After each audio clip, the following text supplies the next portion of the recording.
நடுவே ஓடி மகந்தன சிறகைகள் வீசும் சிற்றி பார்த்தன ஒன்று தலை சுற்றி விழுந்த விட்டது நன்றாக சிரித்து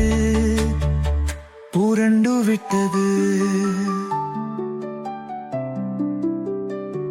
அங்கே வந்தது ஓர் பூனை சிரித்தது அடி சறுக்கி நாய்கள் பதறியது அவை நன்றன காது நிமிர்த்தன ஓட ஓட தயாராயின